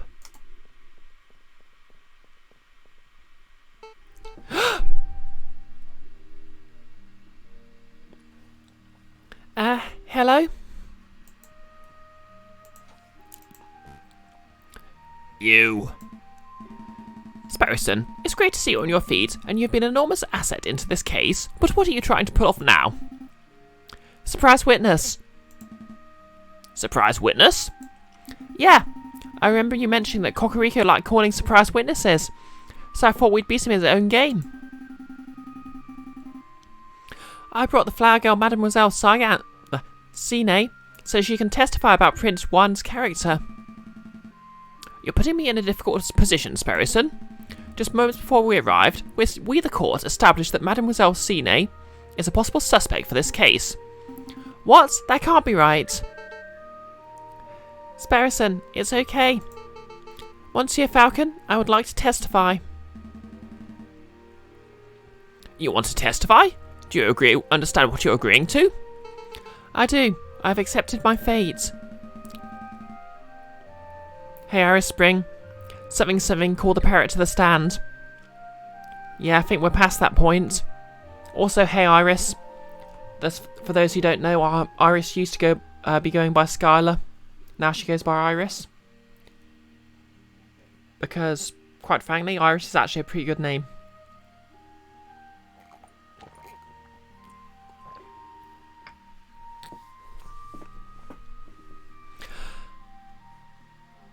Prosecutor, do you have any objections to me calling Mademoiselle Sine as a witness? Oh, you okay with me saying that your previous name was Skylar Iris, or should I have not said that? Also, thanks for contributing 2,000 total to the Grounded Cosplay Challenge. No, none. Bearing in mind, of course, that you're here to defend Prince Juan, not convict Mademoiselle Sine. Prosecuting is my job. Of course. I have no objections either. Please proceed, witness. Speak the oath. The oath? Say that you swear to speak without hatred and without fear, to tell the whole truth and nothing but the truth. I swear, Your Honour. I swear to speak without hatred and without fear, to tell the whole truth and nothing but the truth. Good. Very good. Please state your name and occupation for the court. Okay, it's fine to have context of who you are. Skylar isn't a dead name for you. Excellent. I was afraid I'd have to reveal my dead name on principle for doing that. My name is Catherine Mary Sine. Sine. I can apparently not pronounce my own surname. And I am a flower seller. Mademoiselle Sine, tell the courtroom of your activities on the morning of the 7th of January. Very well. I saw the king and his entourage enter the Louvre around 9 o'clock. I followed. When they came to a stop at the Salle de Tibre, I stepped forward and offered the king a chocolate.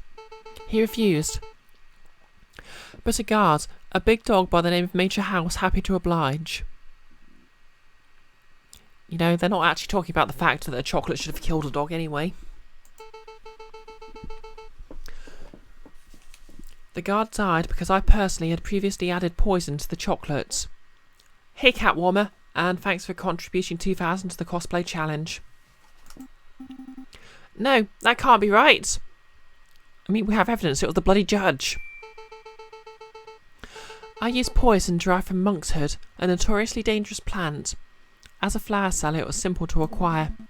Why do you do it, mademoiselle?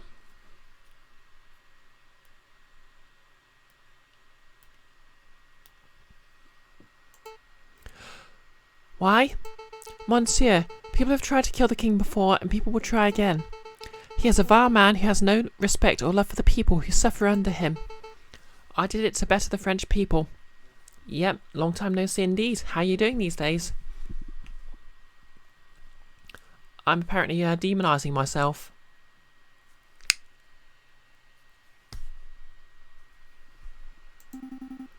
I don't believe that at all. Falcon, say something. Mademoiselle, are you being coerced or threatened? Speak freely. No, monsieur. I'm confessing out of my own volition. It is my guilt and no one else's.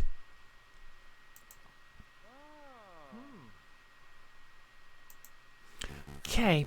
Well, defence, it looks like you wormed a confession out of this murderous pute. I suppose this gets your client, Prince 1, completely off the hook. Lucky you. You need to catch up on the D&D streams. Oh, I think actually Nick's started an entirely new channel for those. And it's quite good because he's editing them into our shorter episodes now. Can't remember the name of it off the top of my head though. I should really create some commands for that. So, shall we wrap this court session up? No. I'm going to prove you're guilty, Your Honour. No, not yet. I have further questions for the witness, Your Honour. Further questions? To what end? You already proved your client's innocence. Well, Nolas, from the chocolate shop, we actually got, basically, it's pretty much made clear that the judge is the one who got the poisoned chocolate. I wish to uncover the truth. You aren't here to uncover the truth. You're here to defend Prince 1, and you've done that job with a disgusting level of diligence. Nevertheless, I believe the Mademoiselle has omitted something of huge importance. I wish to question her further.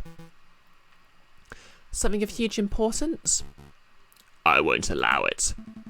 Fine. Can I at least show something to the witness?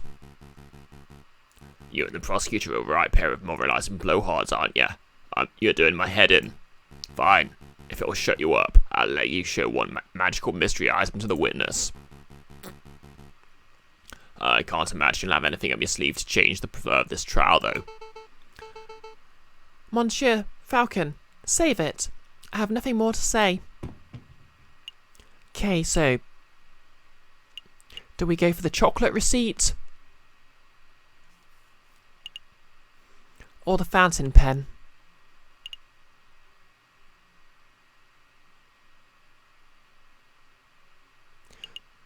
Chocolate receipt? Or the fountain pen? Or the ticket... oh, the ticket stubs! That'll prove her parents are fine. I presume they're her parents. Please take a look at these, mademoiselle. Train ticket stubs. Look at the names. Papa and Maman. For those who don't know, Maman is just French for mum. In Vienna? Really? Wait, in Vienna? Really? Are they really safe? They are. The tickets were arranged courtesy of the Fox. Then, that means the wolf has nothing to hold over me. I can speak freely. Indeed. Go ahead, mademoiselle. What are you two muttering about there? I'm amending my testimony, Your Honour. Members of the court, everything I said today has been the truth. I did go to the Louvre on the 7th of January. I did present a box of poisoned chocolates to the king. Except it was not of my volition. I was threatened. I was forced to carry out the task under threat of harm. You see, my family has been struggling to get by. The winter has been harsh and my flower business has been struggling. One day a man approached me, a man I assumed to be kind-hearted. This man offered me 200 francs to get us through the cold, but I could not afford to repay the debt. When I attempted to bargain with the man, he offered me a deal. Assist him with murder, and he would drop all debts. Refuse, and he would ruin me and my parents. I obliged, for the alternative meant death for those who I love. The name for the man who did this is Judge Romulus. Well, damn.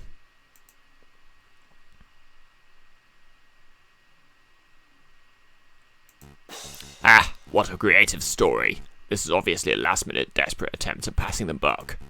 The sheer laziness of this girl to accuse a man she's never met before. She's floundering. Indeed. I've heard dozens of these self-pitying yarns during my time as a prosecutor. Although, admittedly, this is the first time I've seen a witness directly accuse a judge. Quite a brazen gambit. But in any case, these sorts of stories never turn out to be true. They are always proven to be the fabrications born of the desperation. I have never been more honest, monsieur. Listen, Mademoiselle Sine, I'd like to believe your story, but accusing a man, a judge no less, of conspiring to murder the king, is a hugely serious accusation. Do you have any proof to support your story? Proof? You say the judge lent you the money, then both of you must have signed a contract when you made the transaction. That contract would be suffice as proof. The contracts were verbal. He said the money was a gift at first, and later said that I had to repay him. How convenient. Of course, this supposed contract doesn't exist. The Mademoiselle has no proof because her story is a blatant lie. Falcon, you have to do something. Do we have anything to link Judge Romulus to Madame Sine? A link, of course. Members of the court, I know for certain that the Mademoiselle's story is true. I can say with certainty that Judge Romulus has made a contract with Mademoiselle Sine in the past. I know this because at this very moment I'm holding a key piece of evidence that links Judge Romulus directly to the crime scene.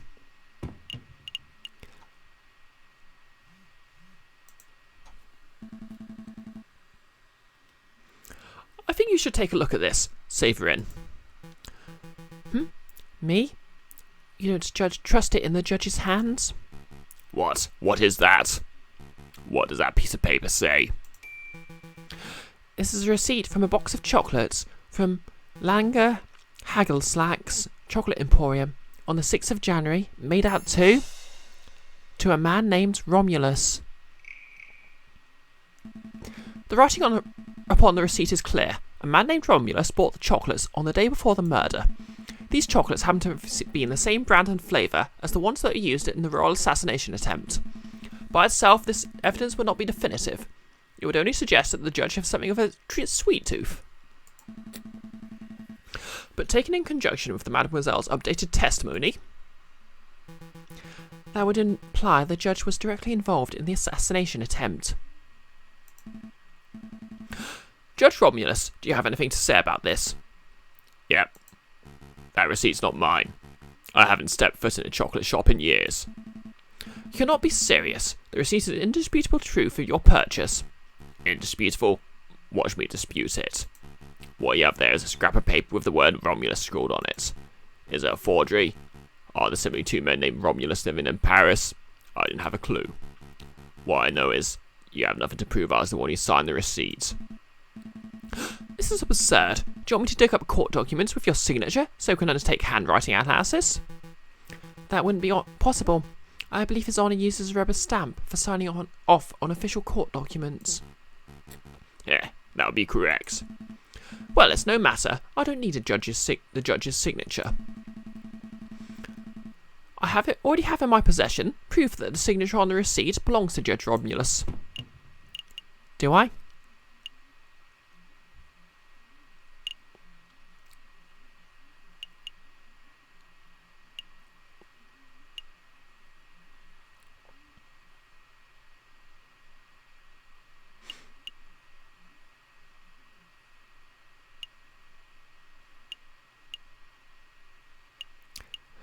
So I've got the pen, but I don't think that proves anything, does it?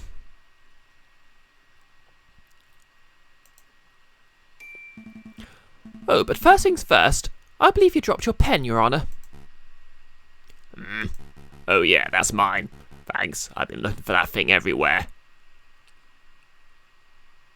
Got him. I thought as much. Madames and Messieurs, last night I was assaulted outside Salpêtrière Hospital. I did not see the assailant's face, but I did accidentally grab something from their garments as I was thrown into the sign.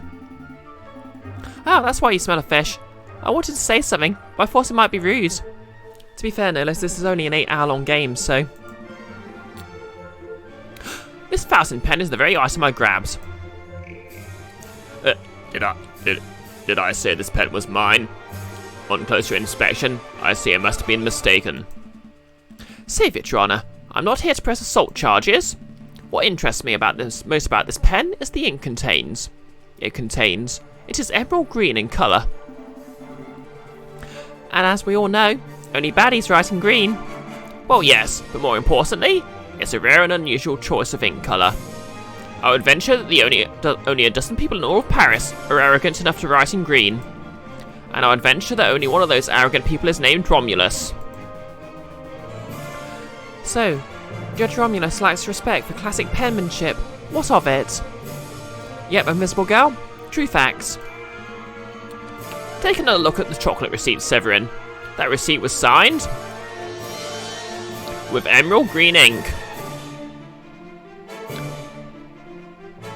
Yeah, I guess you meant that, Nolus. It was surprisingly easy to get the judge to admit it.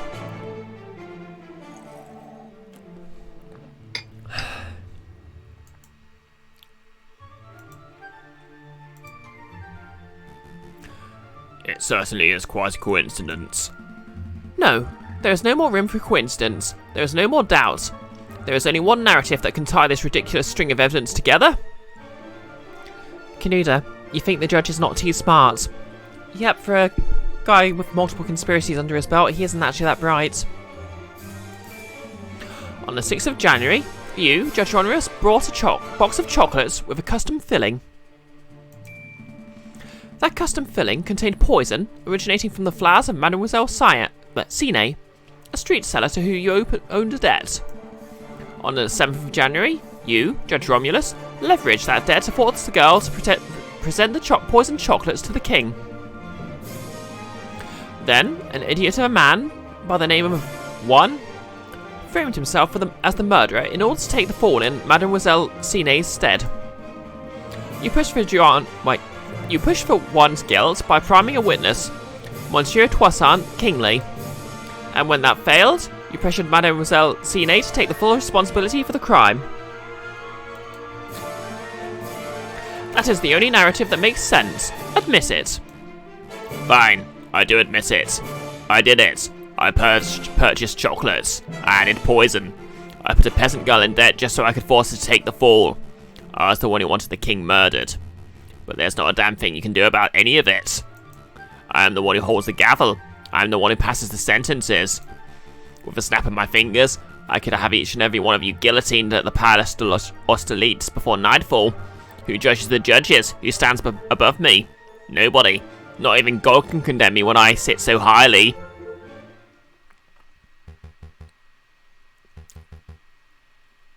Oh. Attempting to murder a king? Corrupting the court justices? What an utterly repulsive individual. Don't touch me, you dirty pig. You have no authority over me.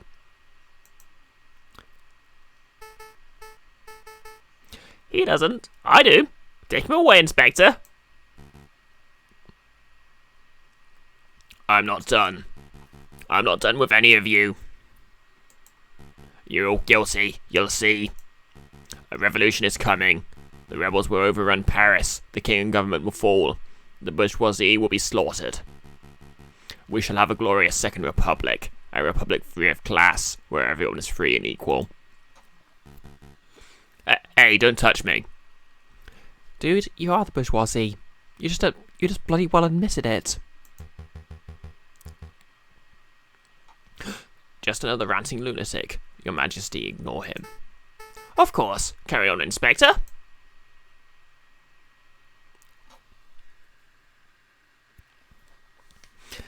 To be fair, that was one of the few times it was actually quite dignified to have your death ordered by a penguin.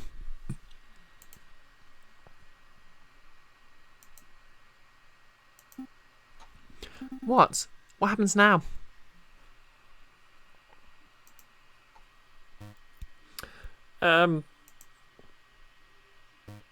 I guess I'm supposed to take over the President Judge's duties?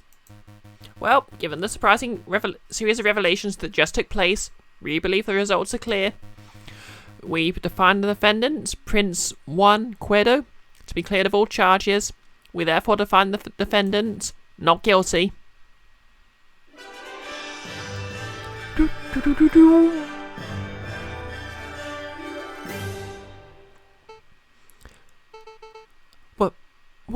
What happens to me now? Mademoiselle, it is clear you are coerced. However, you still have played a significant role in the king's assassination attempt. By all rights, you must be tried for your crimes. I see. I cannot argue. But as it happens, due process was not followed during this trial session. Judge Romulus thoroughly disrupted the proceedings. Consequently, I believe that most of the testimonies given during this trial session would not be seen as valid in a course of law. What does that mean? He's saying you're free to go. Correct. As a prosecutor, I see no crime to prosecute. Really? Thank you so much, Monsieur. And thank you, Messieurs. Without your help and assurances, I don't know where I'd be right now. So, are my parents really in Vienna? I think so, but you'd have to ask the Fox for details. I don't know exactly what he arranged. Although, now that Judge Romulus poses no threat, I suppose your parents would be free to move back to Paris. Actually, I may follow them to Vienna. You need a holiday after all this drama? Well, yes, but I also want to get away from here before the fighting starts. You mean the revolution Judge Romulus mentioned? He doesn't seem mentally stable. Pay him no mind. It's not just him, Monsieur. In the streets, everyone talks of an uprising. If you were smart, you'd clear out of here too. Thanks for the concern, mademoiselle. But we're far from smart, so we're staying put. I see. Then good luck, messieurs, and farewell. Maybe we can meet again when this is all blown over. Wait, mademoiselle, don't you want to have a quick celebratory drink? Oh, she's gone. So I guess it's just you and me and the Fox, right, Falcon? That sounds good, Sparrowson. Take Prince 1 back to the Aviary office. I need to sort out some paperwork with Severin. Okie dokie. I suppose congratulations are in order, uncovering the truth in the way that you did. It was quite a feat. Yep, that was something, Roy. Everything went far better than I could have hoped, but you surprised me at the end of that little lie of yours. Lie? This trial's testimonies are completely invalid. Bullcock. You and I both know this trial has produced ample evidence for Mademoiselle Sine to be detained and tried. Even with the coercion accounted for, I bet she would still be found guilty of conspiracy or accessory to murder. So why are you holding back? 10, maybe 5 years ago, I would have prosecuted Mademoiselle Sine. When I was fresh out of law school, I thought my role as prosecutor was to condemn every potential criminal that came my way. Oh, guess he's already had Edgeworth's character arc play out.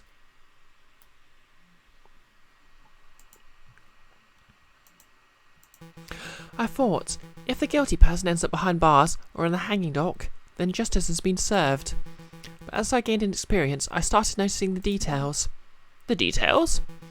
The extenuating circumstances, the personal considerations, the gaps in the law where even due process is followed to the letter, good people are punished and wrongdoers walk free. I hated it, so I changed my role. I decided that I should not strive to secure a guilty verdict, but to ensure that justice is served. I could prosecute Mademoiselle Sine, and she would definitely be convicted, but that would not serve justice.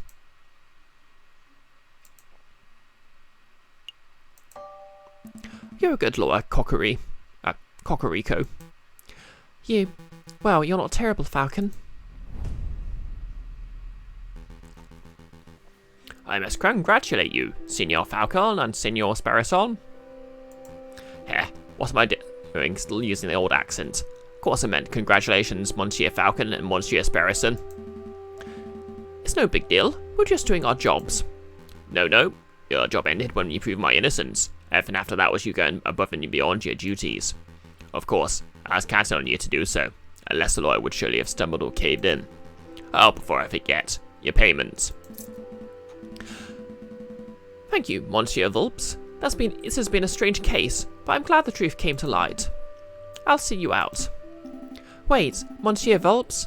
Before you go, something's been bothering me. Why'd you come to us in the first place? Surely there are much more reputable lawyers out there who could have done a better job. Oh? More reputable than the Falcon who stands before me? Yeah. Falcon's got a sucky track record. True, he does have a mixed record, but his family name is hugely respected in the lawyering world. I chose Monsieur Falcon as my lawyer for that reason alone. Huh? Really? I've never heard of another lawyer named Falcon. Let's not go down this road, Monsieur Volps. I don't go by my old name for a reason.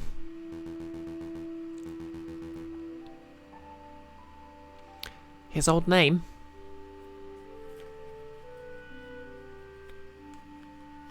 That's fair.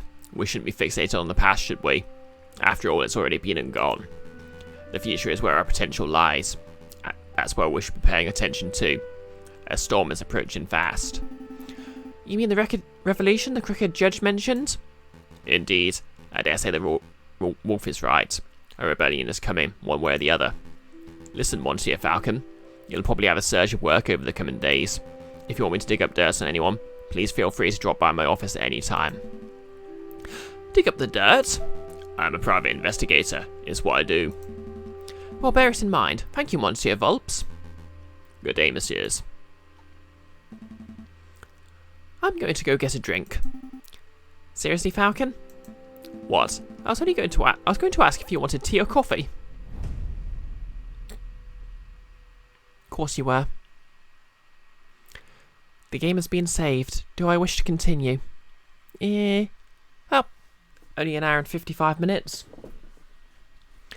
Okay, I guess I'll just take a 5-minute break then. And get myself another cup of tea, and then I'll stream a bit longer.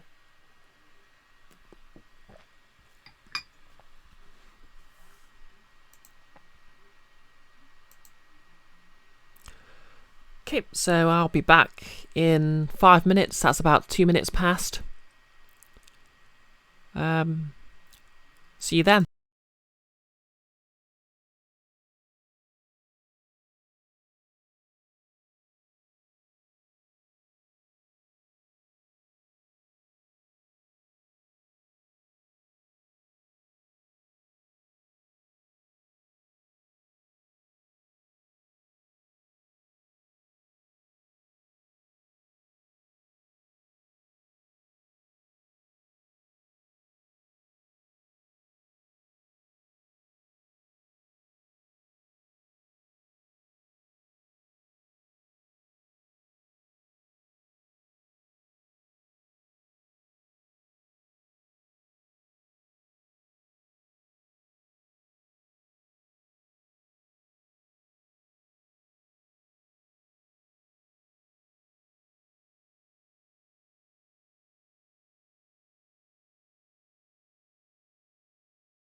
And we're back.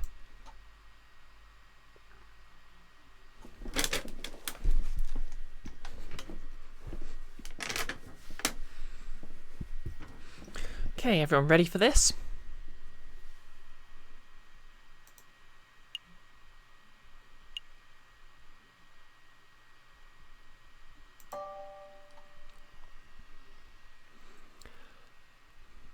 Do I remember the July Revolution? Of course. How could I ever forget? The chanting, the violence, the smell of gunpowder. The 3 glorious days.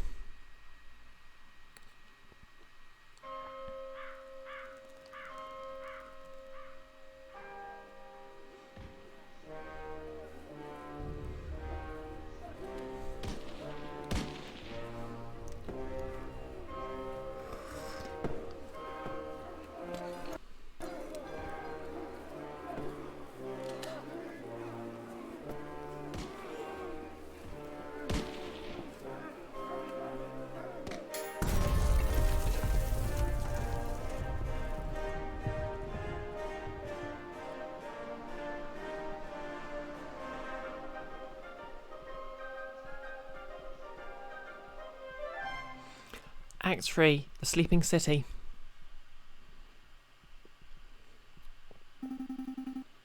I can't believe you're skipping work again.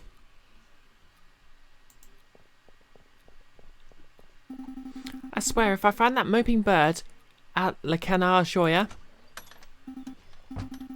Ah, finally. Good morning, Falcon. Mornings, but... No, wait, it's 2 in the afternoon. Parisian fried chicken. Looks pretty damned awake there. That means the official greeting is... Where the hell have you been, lazy bones? It's far too early for this level of roasting. Pass the Cabernet Sauvignon. No way. We've got important business to get to work. Blech, important business to discuss. And I can't do that if you're half drunk.